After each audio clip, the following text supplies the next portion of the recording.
guys, so today we're going to be talking about our last two methods of factoring. We can talk about how to factor using the sum of two cubes and then the difference of two cubes, rightfully abbreviated SOTC and DOTC. So just as a review, there are 6 different methods of factoring that we will cover, that we have covered in Algebra 2. We have the greatest common factor, which is always the first method of factoring that we look for regardless of how many terms it has. After we factor by GCF, then we factor based on the number of terms. And there's only 3 options for us. We have 2 terms or a binomial, 3 terms or a trinomial, and 4 terms, which is literally just called a 4-term polynomial. For a binomial, we at the moment know how to factor using dots. For a trinomial, we did AM. And with AM, we did the garbage method when the number in front of the squared term was not a 1. Let's see if I can spell today. G-A-R-B-A-R-G-E. There we go. I think I spelled that wrong, but now I'm thinking it doesn't look good. And for the 4 term, we have grouping. Okay, so that is all you did in Algebra 1. The 2 methods that we're going to talk about today, the sum and the difference of 2 cubes, those are both new. Okay, now let's talk about what the sum of 2 cubes means. The sum literally just means addition or adding. 2 indicates how many terms we have to have, which is a binomial. And cubes means that it has to be a perfect cube. Now we are used to talking about perfect squares because it's something that we know really, really well. Perfect cubes is something that students really get a little nervous of because they don't know how to deal with it. Now, perfect cube is just a number raised to the 3rd power. Now, if I gave you 2 squared, you would easily tell me 4 because 2 times 2 is 4. However, 2 cubed is a little more tough because it's 2 times 2 times 2. 2 times 2 is 4, times 2 is 8. Okay, so 2 cubed is actually going to be 8, which means the cube root of 8 is going to be 2. Now this is where students typically struggle because they don't know the cube roots as well as they know the square roots. However, thankfully, our calculators are able to help us here.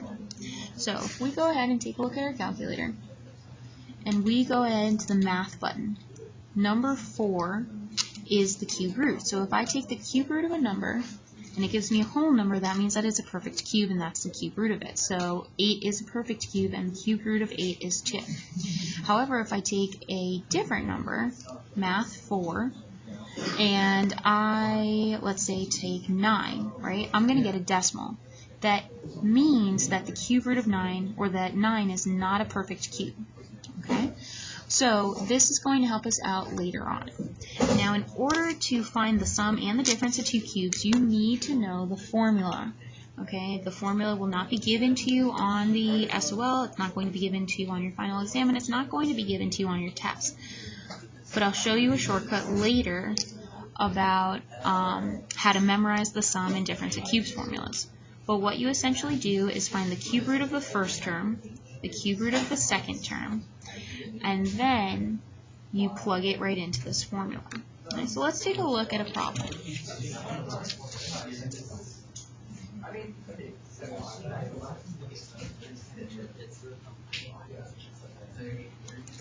Okay, so if I'm taking a look at x cubed plus 125, I know that I am talking about the sum of 2 cubes because I'm adding.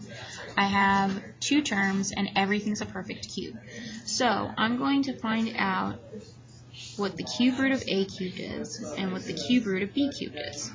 Now, if I'm given a variable, in order to find the cube root of it, I'm just going to take that variable, take the exponent, and divide it by 3. So that's going to be x to the 1st power because 3 divided by 3 is 1. In order to find the cube root of 125, I'm going to take my calculator. I'm going to do math 4 of 125, and that's 5. Okay, so the cube root of 125 is just 5. Now I'm going to plug these values into my formula. In case you forgot our formula, it's going to be a plus b, a squared minus ab plus b squared. Okay, and all I have to do is plug it in. So a plus b is just going to be x plus 5. A squared is just going to be x squared minus x times 5, or 5x, plus b squared, or 5 squared, which is 25. And that's it. That's all we have to do. It's that easy. With this one over here, we're going to do the same process. So we have a cubed, we have b cubed, and we need to figure out what a and what b is. So in order to find out the cube root of a, I'm literally going to take that a cubed, I'm going to take that exponent and divide it by 3. No matter what it is, you have to divide it by 3. So we're just going to get a to the first power. B is going to be the cube root of 64, which I'm going to do on my calculator.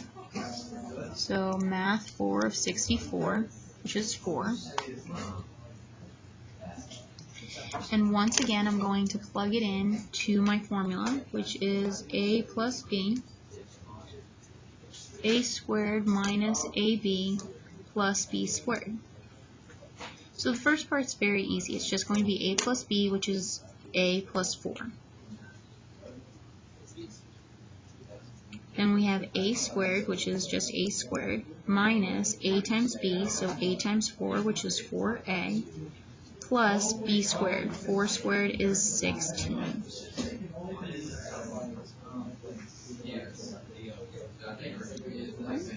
And that's it. You're done with the problem at that point. Now when we're talking about difference of two cubes, it's very similar. Difference in this case means that we are subtracting.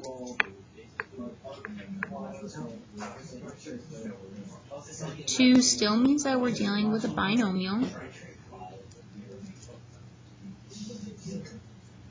And cubes still means that we're dealing with perfect cubes.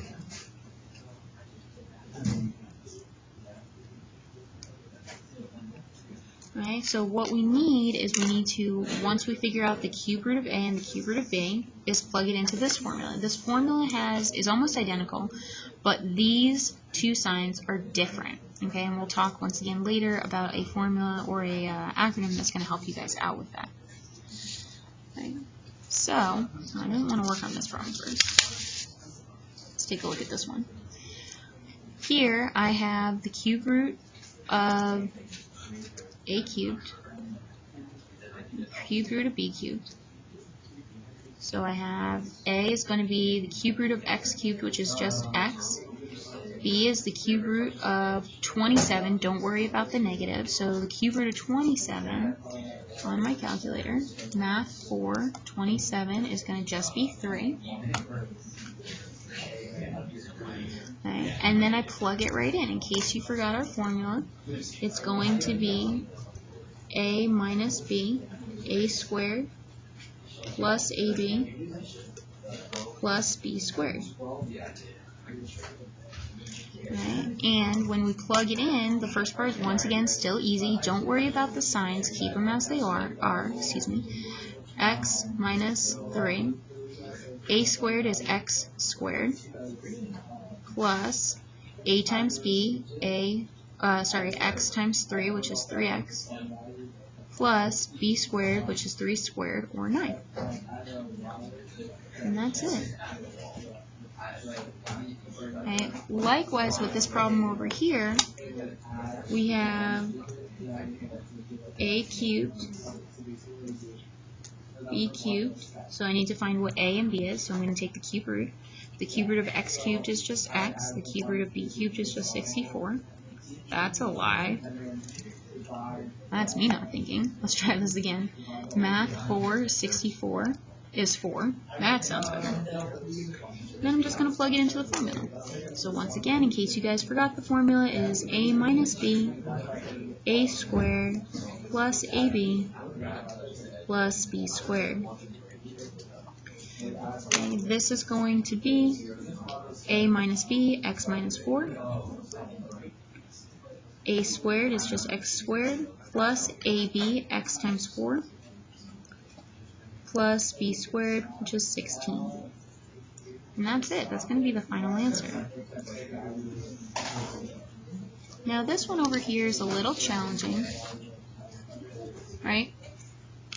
But it's still a sum of two cubes, right? So this one right here, I'm going to use that original formula, which is a plus b,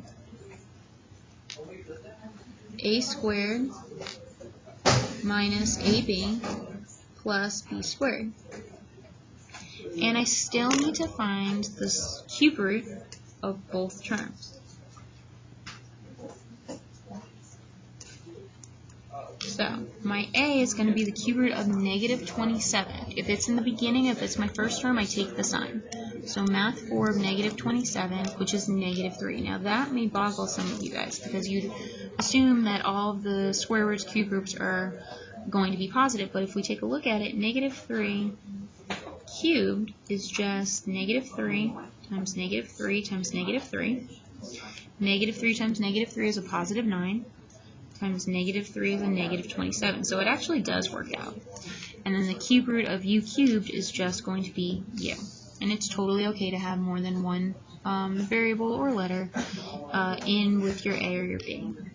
Now our b is going to be the cube root of 125, which I believe is 5, but let's just double check.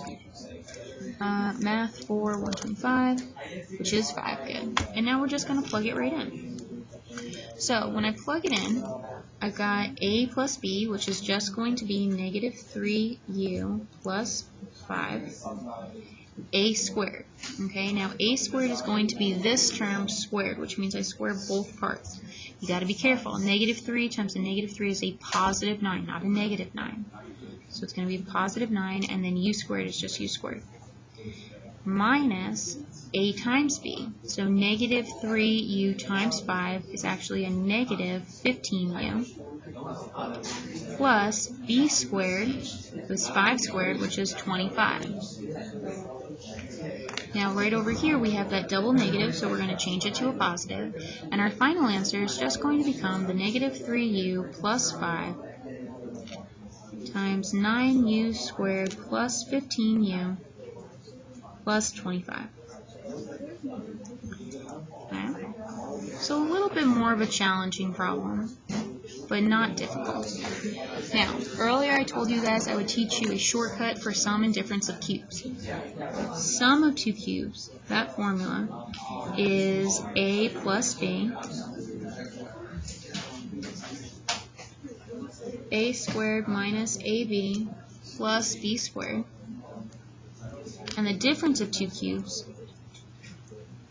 is a minus b, a squared plus ab plus b squared.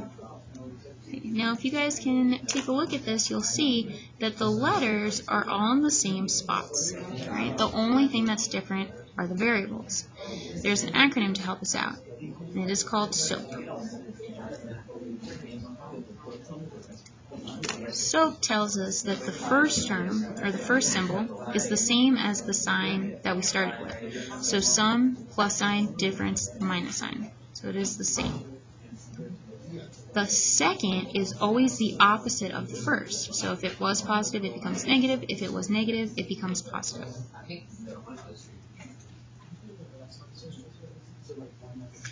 And the last symbol is always positive, regardless of if it's a sum or a difference. It's always positive. So if you guys can remember SOAP, then you're in pretty good shape. Alright. If we go back to our chart of the sort of hierarchy of factoring, we can add sum of two cubes and difference of two cubes right here. Okay? So we still always look for a GCF first, and then it is based on how many terms. If it is a binomial, we can use difference of two squares, sum of two cubes, difference of two cubes. If it is a trinomial, we can use the AM or the garbage method. And if it is a four-term polynomial, we can use grouping. Okay? Now, you guys are going to continue working on practicing factoring. You're going to have mixed factoring review, so definitely pay close attention to the methods that I talk about, how to factor them, and make sure that you guys are factoring properly. If you have any questions, please let me know. Always email me, and I will see you guys soon. Bye.